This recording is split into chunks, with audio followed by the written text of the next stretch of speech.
அன்புள்ள ரிஷப ராசி அன்பர்களே வணக்கம்.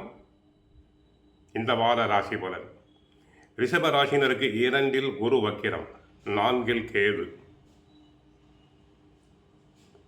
அஷ்டமத்தில் சூரியன், செவ்வாய், புதன், சுக்கிரன் இணைவு, 10 ராகு, லாபஸ்தானத்தில் சனி பகவான் இருக்கிறார். உங்கள் ராசிக்கு லாபஸ்தானத்தில் சனி பகவான் சஞ்சரிப்பதால் பல்வேறு விதமான வளமான பலன்களை தாங்கள் பெறுவீர்கள்.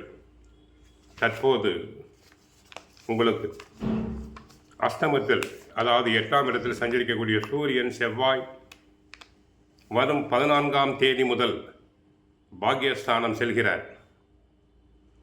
தற்போது இருக்கும் பிரச்சனைகள் எல்லாம் படிப்படியாக குறையும். நல்ல முன்னேற்றம் உண்டாகும். உடல் ரீதியாக இருந்த கோளாறுகள் அனைத்தும் விலகும். தொழில் வியாபாரத்தில் உள்ள தேக்கங்கள் விலகி நல்ல முன்னேற்றம் உண்டாகும். நீங்கள் எதிர்பார்த்த வாய்ப்புகள் கிடைக்கும். வெளியூர் தொடர்புகள் மூலம் அனுகூலங்களை பெறுவீர்கள்.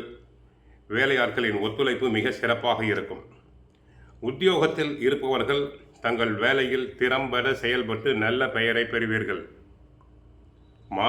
மாணவர்கள் படிப்பில் சிறந்து விளங்குவர். நன்றாக படிப்பர்.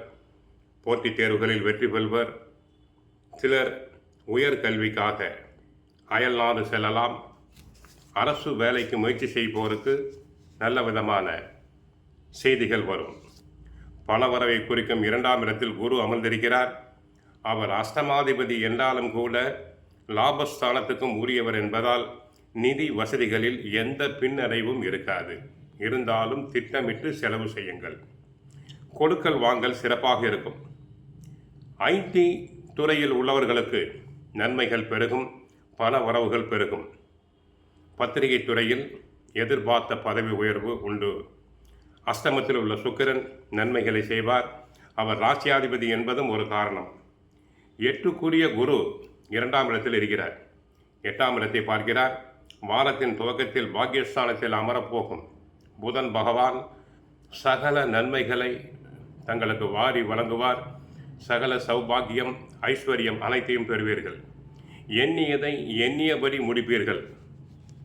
புதிய ஆடை ஆபரணங்கள் சேரும்.